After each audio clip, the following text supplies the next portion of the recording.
Please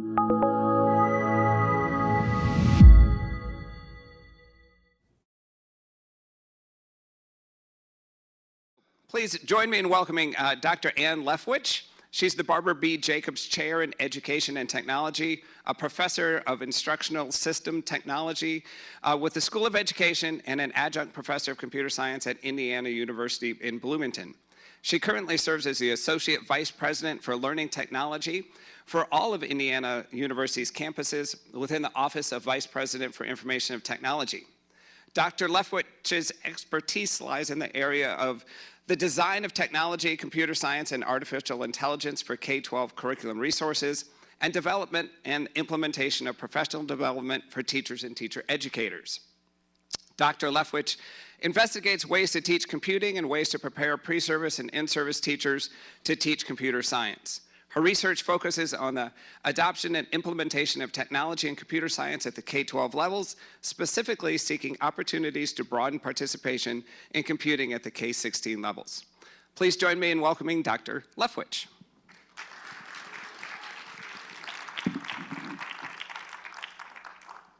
So thank you so much for this incredible opportunity and experience.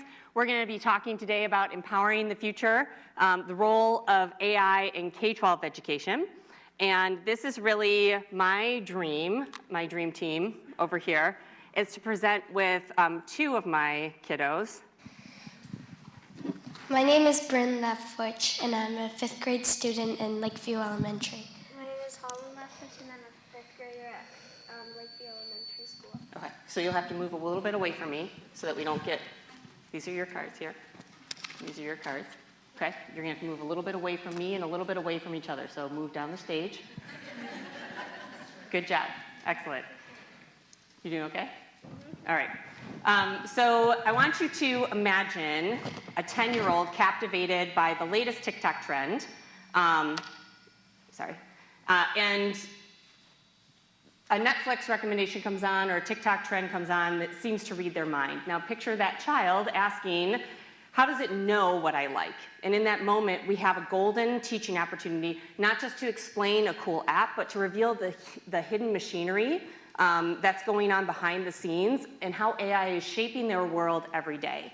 And if we seize on these teachable moments, we can transform that natural curiosity into lifelong empowerment. So as we go through this entire talk, we're going to discuss AI concepts, fun, engaging activities that we've used to actually help others understand artificial intelligence. And so both the girls have participated in a 3rd through 5th grade curriculum that we just recently implemented this year. It was fun, right? Yes. Called Primary AI. So I'm going to show some of those different activities as we move through this. And so the future is here for our students, and AI is being used across multiple platforms.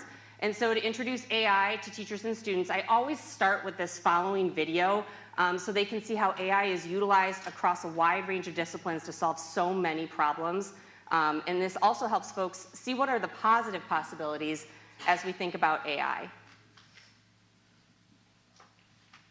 Pay no attention to the fact that I have so many tabs open. That's like the brain, right? So I'm going to narrate some of this. This is from the Amazon warehouse, and so you can see how all of the bots are going around and finding all of the different platforms that are going to be brought to the humans. This is a construction site, and so they're using, again, no humans, farming, using no humans. Also the music's like nice and inspiring too, right? This is a dairy farm. Again, utilizing very few humans, trying to go through and actually milk those cows. This one always blows my mind. Can anybody guess what's happening here? 3D printed house, so maybe you've seen this video before. So this house was built in 24 hours. So again, thinking about the implications as we talk to our students about what does this mean for housing shortages. This one is building a wall, depending on your political affiliations here. This is one of those, again, those truck driving situations where it's being driven autonomously, and you can see by the cars next to it that this is not a drill. The Amazon Go stores that they can go through in order to be able to check out without having that, having somebody see you or having somebody check you in or out. So I'm going to stop the video so we don't need to see the whole thing. But so you can get a sense of what this looks like and how that starts to spark the imagination of our students and what they can start thinking about what kind of societal problems this can help solve. So AI is already shaping our students' lives. Children, even at the elementary level, can you stand up, go over there? Children, even at the elementary level, are deeply engaged with AI-driven technologies, whether it's YouTube recommendations, personalized ads, or the voice assistant that helps them with spelling. The key is that sometimes they're unaware that these are AI systems. By highlighting the underlying algorithms and data patterns, we can empower students to see technology, and they can interrogate it instead of passively accepting it. So Holland, what does this mean for us in schools? It means our lives are already guided by AI algorithms. When you watch YouTube, suggest like a slime video or when Siri answers your random questions. That's AI in action. And if we understand how these algorithms work, we can become active leaders instead of just scrolling along. And we can ask questions like, how did YouTube request this for me? Or how did Siri answer my random questions? Great. And so the next piece of when students experiment with tools, and we're going to show you these like teachable machines and quick draw, they engage in playful exploration that ignites a multitude of questions like, what if I only upload pictures of cats wearing hats? Is that going to skew the model? The environment will foster problem solving, ethical considerations like biased data that they're going to talk about in just a minute, and invites collaborative discussion. So essentially, AI is turning these computational concepts into tangible learning experiences. How do you see that, Bryn? That's when our curiosity kicks in. We ask, what if I only show pictures of me frowning? Or why, or guess a cat instead of a dog. Leads to creativity, thinking, and problem solving way beyond just coding. Nice. So from finance to healthcare, from art to zoology, nearly every sector is harnessing AI to optimize processes or solve new challenges. So by introducing AI literacy at a young age, we're equipping students with the conceptual framework to adapt in a rapidly evolving job market. This doesn't mean all students need to become coders, but they should grasp how algorithms inform decision-making, from diagnosing illnesses to predicting weather patterns. AI is part of nearly every field, and our students deserve the confidence that comes with understanding it. What do you two think?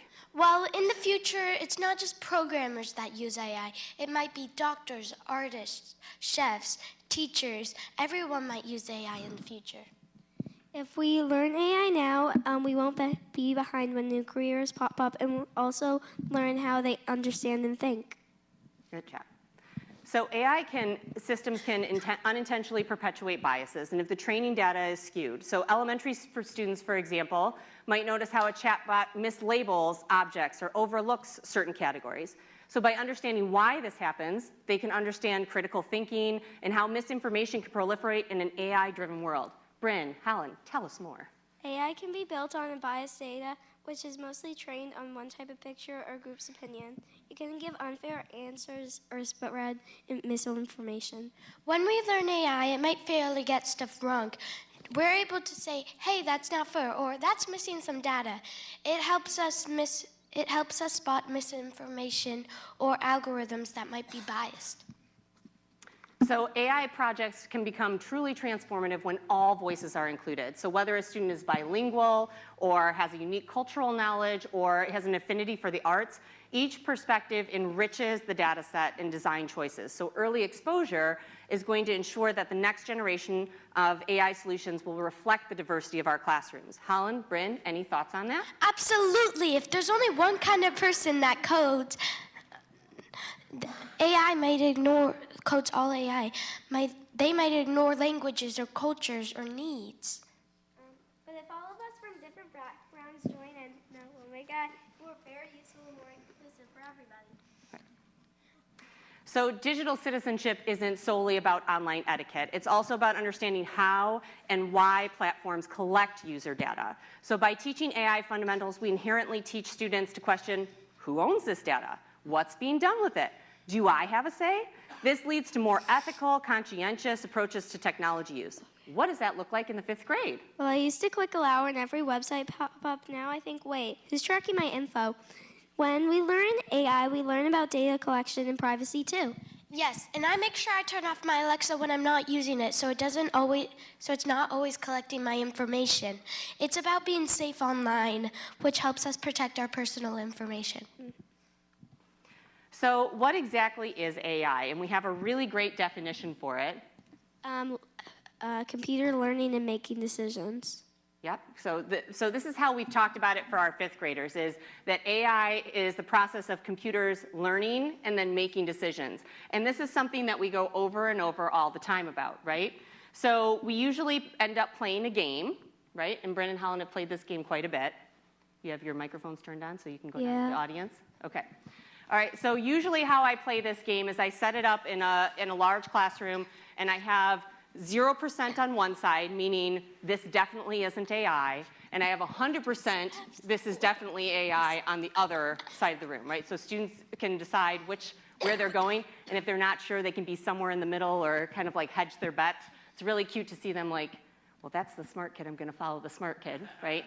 So we have that a little bit. But so what we're gonna do is we're gonna play this first game of Siri.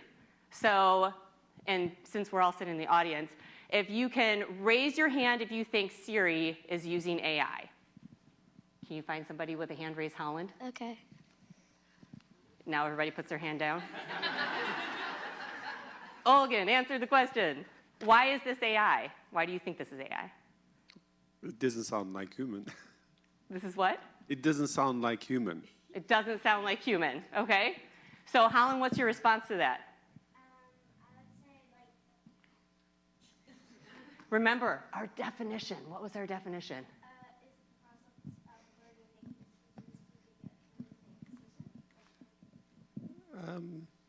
Siri, yes, it learns and makes decisions because it listens to us, and then it makes a decision of what is the best answer.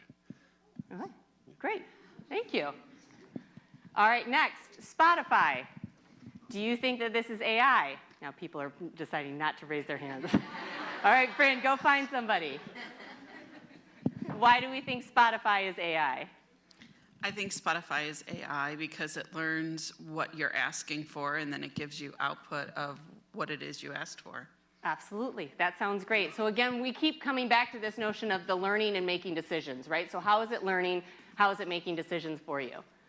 The next one, refrigerator. Anybody think this is AI? Oh, we've got somebody that does. All right. He must have a really fancy refrigerator. This is what you get for becoming president of SITE. I want a really fancy refrigerator. No, I think it's AI because I think it tracks. There's some refrigerators that track what you put into it and will see how long they last and how long those things will last in your refrigerator and tell you if it's gone bad or not.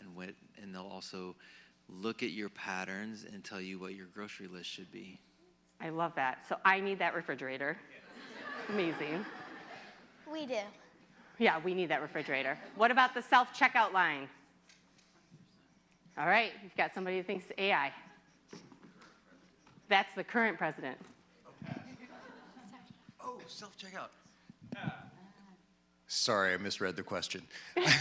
What did you think? What did you think it was? I thought it was one of those the shops where you just sort of scan your where thing. you just scan where you just and come walk out. Nice. And so, I'm trying to think if I can make an argument for it being AI. I can't. I'm sorry. Sorry. that's okay, but that's, again, our learning moments, right? So that we can continue to talk about this. And the wonderful part about this game is it really opens up opportunities for students to engage in those discussions, right? So the refrigerator, absolutely. There are some really cool refrigerators that can do that kind of stuff, right? So it gets us, again, talking about this underlying assumption about learning and making decisions with our data. Can I skip the last two? Is that okay? Yeah. Okay. So we also have Nintendo, which brings up lots of discussions. Oh, that was the last one. Sorry. Okay, so again, revisiting, this is the definition that we continue to come back to. Lots of different ways to talk about this, but students really seem to really conceptualize and understand this, this definition. Yeah? Okay, makes sense. So we move on to the next part around how do computers actually learn and what does that data look like? So how do they learn? Data. Data. And let's call the whole thing off. This has been our conversation back and forth, like how do we pronounce it, data or data? So how do they get data or data? What does this look like? And there's a lot of different ways that we can get data for our computers. So images, text data, we talk about sound, heat, pH, even like pH data. We talk about different types of sensors. And so students are sometimes having a difficult time conceptualizing how do we take the world around us and convert that into numbers or things that we can utilize. So we had the great idea to actually make an analogy to animals. So thinking about how do animals conceptualize what they're seeing and what they're understanding. And so usually with humans, most of our understanding is built on what we see. So 70% of how we understand and process the world is just based on what we're seeing in front of us, which makes sense why we do a lot with computer vision as we're talking with computers.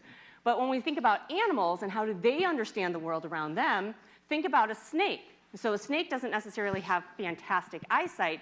They use heat sensors through infrared so that they can see whether or not something is actually moving or not in front of them, or is living. And then they also use vibrations. If there's a big vibration, let's not do that. We don't need that vibration. If there's a big vibration, Holland, do you think a snake is excited about that or scared of it? Scared. Why are they scared of a big vibration? Because it could be a big animal that could eat it. There you go. So that's a predator. What if it's little vibrations, Bryn? Then it will probably be a tiny mouse or something that it can eat. Right. So we're looking even at numbers there, right? So the number, the higher the number is with vibrations, it will eat me. The lower, I can eat it, right? So we talk with students about this, and then another game that we get to play is which animal sensors are best. So the first one, go ahead, Holland. If a thunderstorm was coming, what animal would know first? A bee or a dog? All right, so raise your left hand if you think it's a bee, your right hand if you think it's a dog.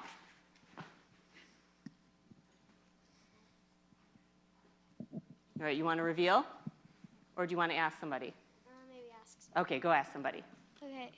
Who wants? Okay. I went with B because I think they're more sensitive to air pressure. Oh, okay. Do you want to share the answer now? Yes. It is a bee because they can sense changes in the Earth's magnetic field. So, and then this helps them navigate and let them know when a storm is actually approaching. All right, you ready for the next one, Bryn? Yeah. All right, Which animal is better at searching for food in the dark, a bat or a snake? So left hand if you think a bat, right hand if you think snakes. Do you want to go get an audience member? Go ahead.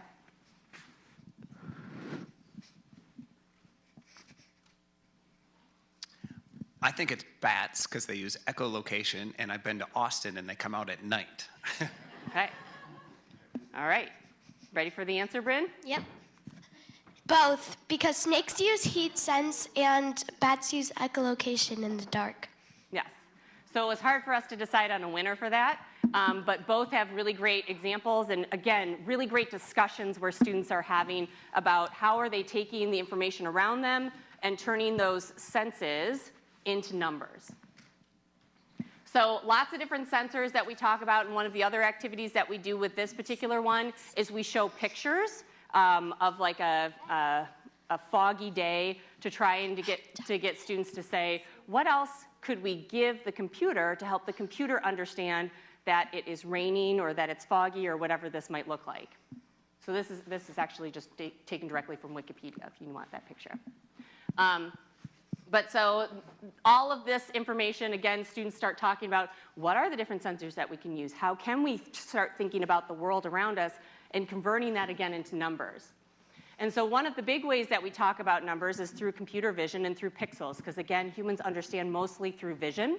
So as we think about each individual pixel on your phone or on your computer, if we zoom in really close, there are going to be 3 lights, a red, a green, and a blue light.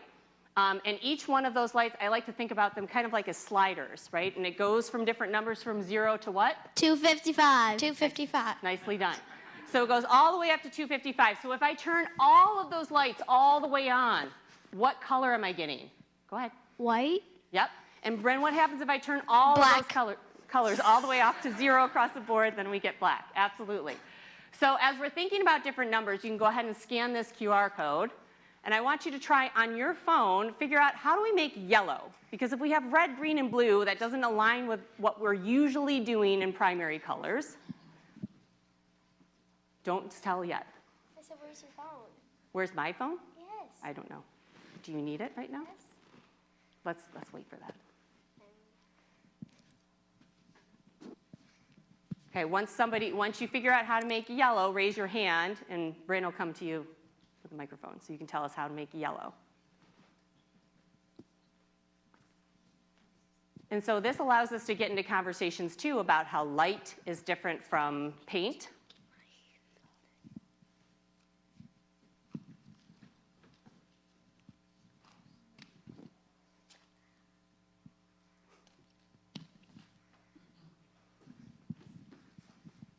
We also have them get their favorite color and then trade the codes with their friends so that they can see it shows up in the same exact color on their friend's device. Did anybody get it? All right, go to the back. They're going to get your steps in today.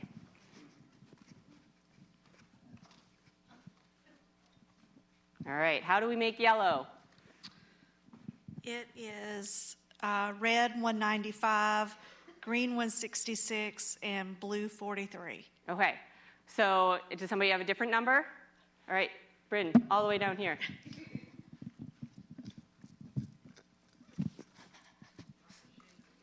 There are, yes, and so again, this leads to a great conversation around lots of shades of yellow that we can get to, right?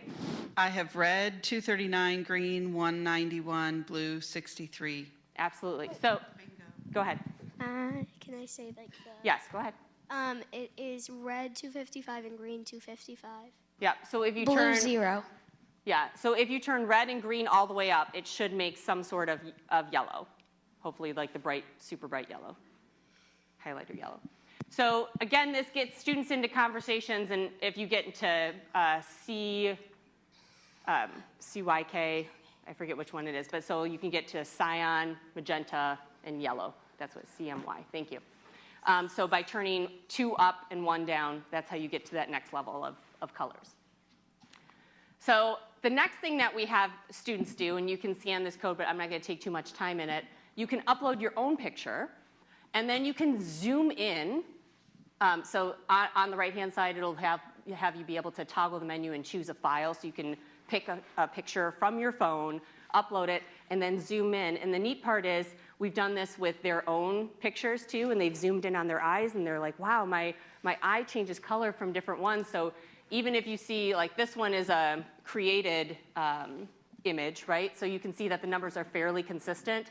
But even going from this one here to the next one over, the red changes from 182 to 175, the green changes from 90 to 96, and the blue changes from 19 to 16.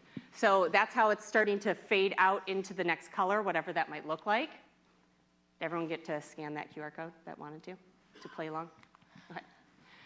So then we start asking students, once we know how a computer can actually take in data or learn from it, how do we show them how they use all of that data to help machines learn? So there are 2 different games that we like to play. Huh? Can I have your phone now? You can have my phone. It's in there. I'll ding it for you. She's too excited to play Quick Draw. Okay. So Quick Draw, if you haven't played this particular game before, allows you to challenge and actually add to its data set. So it's the world's largest doodling data set. You can even download this, too, and play around with the data set.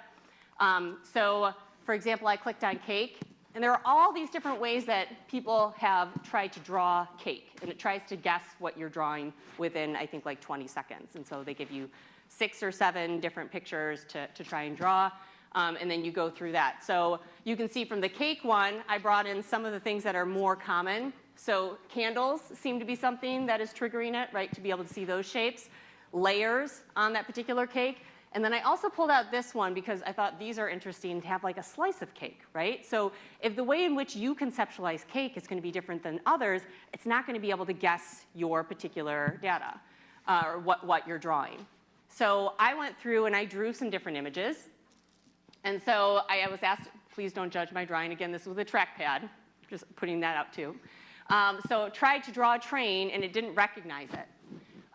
So you can see what it thought it was, a matching shoe. I don't know that that's a shoe in my mind, but sure. Bulldozer and springboard. And then it shows you, here's what other people have drawn when they were looking at trains, right? So you can see there are definitely, I was starting to try and draw the track at the bottom. I tried to draw the cow pusher at the front, but the cow pusher, it only looks like it's like on one of those up there at the top. When I was asked to draw a pond, it recognized it like immediately because I did, I think, some swoopy shapes instead of just a circle. But you can see what it also thought could have been a potato or a peanut. And other people are drawing lines in the middle of it so that it recognizes it as water.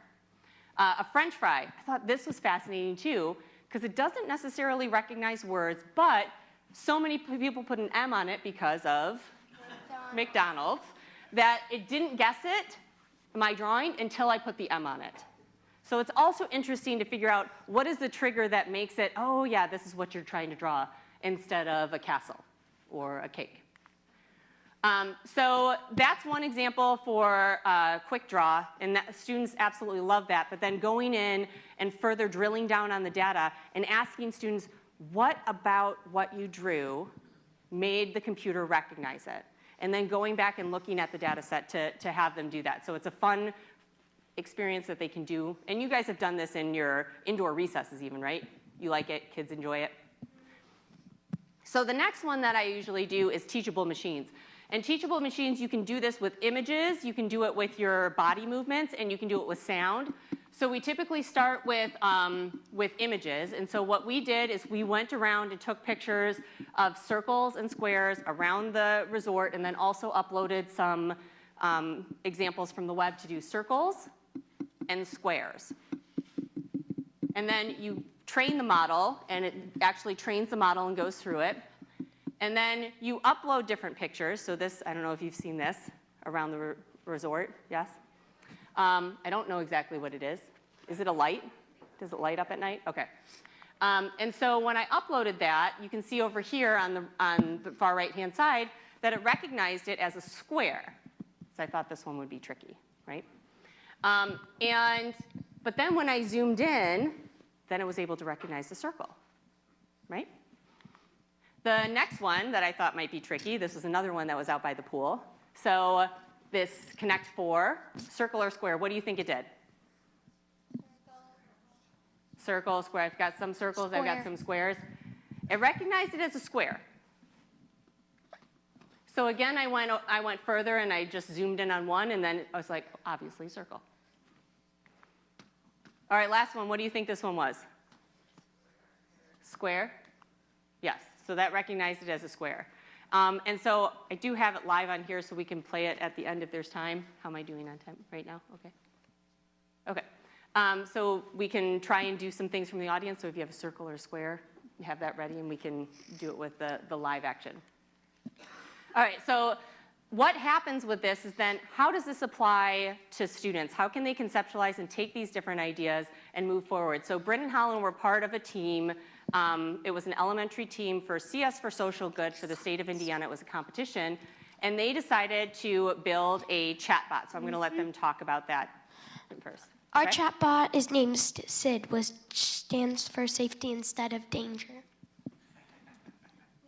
We created SID because sometimes our kids our age have, well, a lot of questions about safety and social issues. But we might not want to ask an adult, or maybe it feels awkward, and maybe there's no one around to help. So we wanted to... You keep going. You're doing great. Stand right here. Okay. We wanted to have a friendly AI chatbot that uses our kind of language and helps us think safely, like a friend that has really good advice. You're good. Go ahead, Ben. 5th grade can be weird, and we're getting more independent, so we face new situations, like how to handle group chat drama, or whether something's safe to do or not, like how we, Sometimes we rely on friends, but they might not give the best advice. And adults can be busy or might not get the whole situation because it's been a really long time since the event in 5th grade. That's why we thought, hey, wouldn't it be cool to have a chatbot that like understands us and how we talk and keeps things age appropriate? We made Sid to talk like we do, using words we actually say, like sigma, slay, or abbreviations like LOL. So it feels like we're chatting with a classmate, not reading a boring instructional manual. But we've also learned that you feed an AI chatbot text data, which starts to talk back the way you trained it. That can be super good, but sometimes it can also lead to weird answers if we aren't super careful. When we first tested Sid, we found some answers that we did not think were okay for 5th graders. One time we asked it about dating, and it basically said, sure, it's fine to date in 5th grade, and we did not think that was okay. No. Mom definitely did not think that that was okay. Another time we asked about sharing water bottle, and it says sharing is caring, but we realized that you can get like colds if like germs get in your body. So we said, like, taught Sid to say something like, if you want to share, make sure it's like germ free. After seeing those awkward answers, we updated Sid's descriptions and rules. Basically, we told it what's appropriate for her age, like no approving 5th grade dating or no sharing water bottles. But the funny thing is, this means when we're influencing Sid with our own ideas of what's right, if other kids train Sid, they might say dating is okay for our age, or may think differently about sharing water bottles. We realize that's how bias gets in. Our chatbot is basically learning from us. That's a big responsibility, because if someone else uses Sid, they'll see our opinions. We might be guiding them in the ways that we think are right, but what if their parents or culture have some different ideas?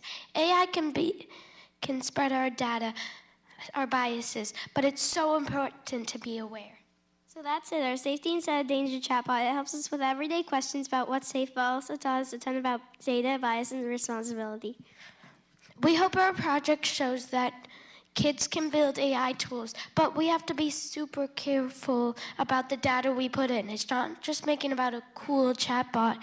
It's about making sure we understand how AI might affect others. So thank you. You're right.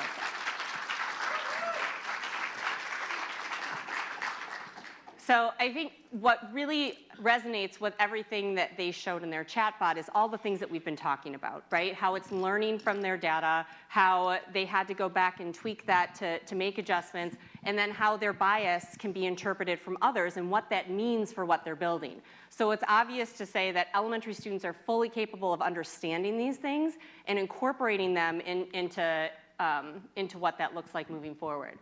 So we really need to make sure that we're acknowledging our bias in data. And so one of the ways that we talk about this with students is we do a very typical one where we ask them to draw nurses and doctors. So we had them do this for their class, to draw nurses and doctors. They drew it on a piece of paper. They had 2 minutes because otherwise they like to make very elaborate drawings. And then they had to walk around and see if they noticed anything that was coming out. And what they obviously noticed was most of them drew nurses as females, and most of them drew doctors as males. Now, they even said, I don't even know why I did that, because my doctor's a woman. But just as they were asked to draw that, we start to see that bias exists and those things come out. And then when we went onto Google has done a much better job, by the way, of when you type in doctor, that they have a much more representative of pictures. So people have done this so many times, I'm assuming, that they're acknowledging that, whatever that looks like. But a nurse, it was pretty much all female and pretty much all white females, especially when we're getting to cartoons. So this is something that the students, what did we say was happening? It was bias, right? Bias, yeah. Very. Very biased. So they were calling those things out. So I think the important piece as we move forward is how do we make sure that we're preparing this next generation to be creative, to ethically build AI in order to really shape where things are going. Because we have the possibility here to have our students shape the world with AI as opposed to being shaped by the AI. And so much of that relies on our teachers. And one of the interesting parts that I've found from my research is elementary teachers in particular actually like AI as opposed to CS because the AI opens it up to more ethical discussions, which is what elementary teachers in particular are phenomenal at doing, right? So as we talk about self-driving cars or data spia, they can elicit those different kind of conversations from students, and then the students start asking questions like about the self-driving car. Well, how does it do that? How is it gathering data? What does this look like? So it starts to open up possibilities then to connect back to computer science or the code. So at this point in time, we can take any questions. Holland and Brink can also take questions.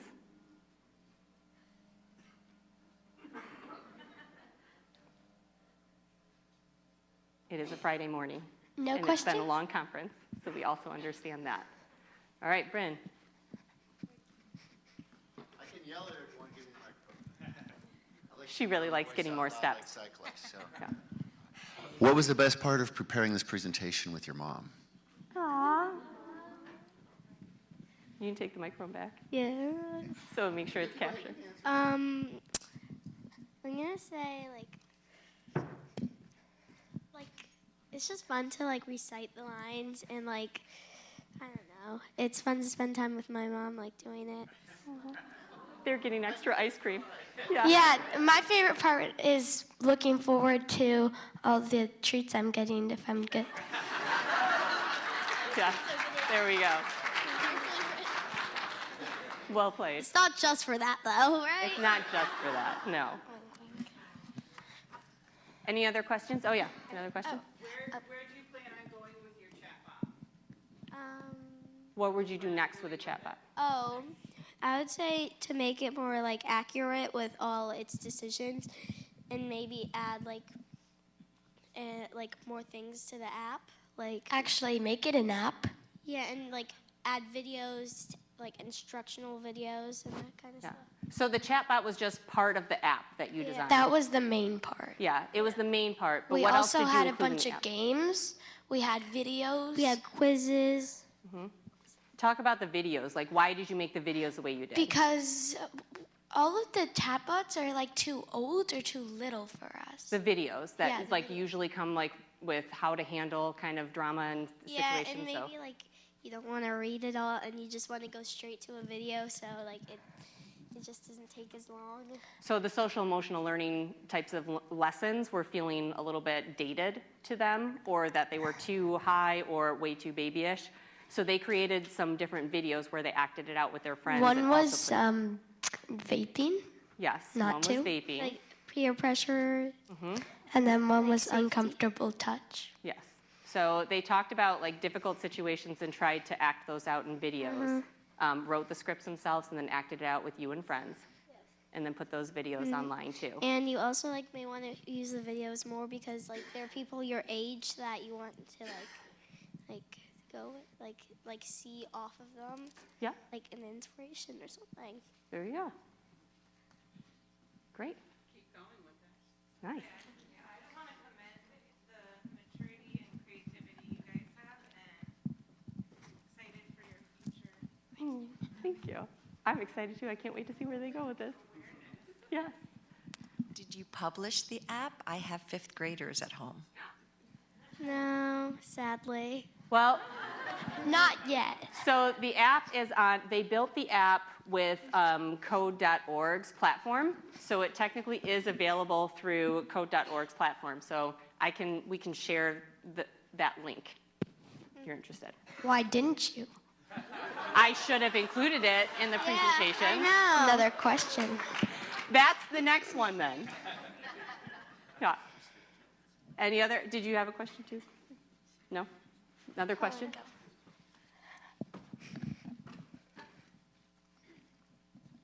Were you nervous about being on the stage? We were pretty nervous, yes. But you did great. Yeah, we were pretty nervous, but we're just trying to do our best right now. Yeah. Oh, Leanne has a question.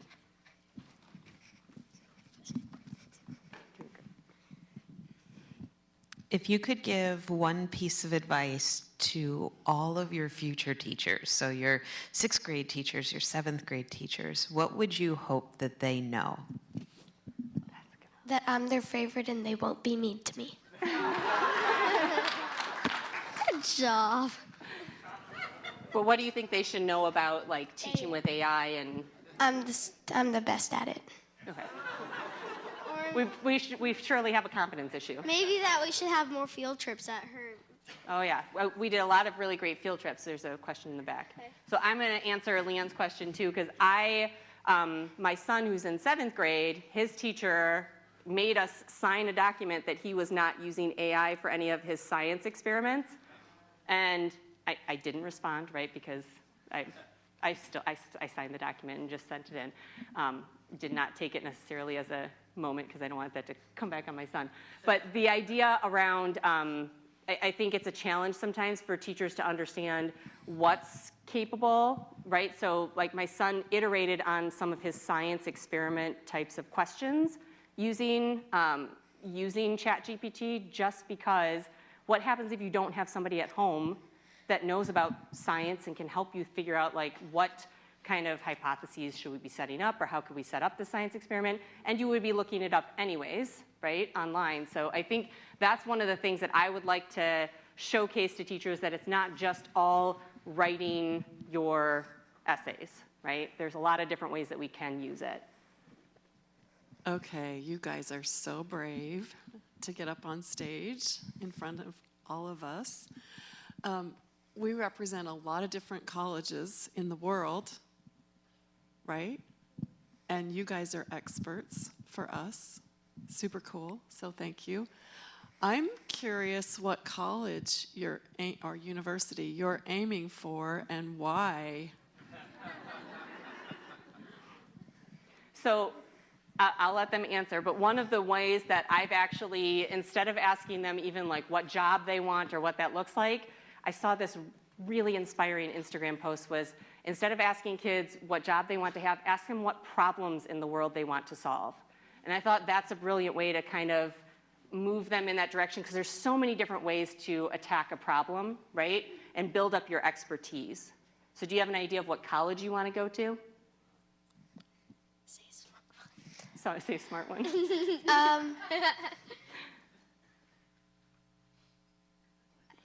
That's like 8 years from now. I'm not playing.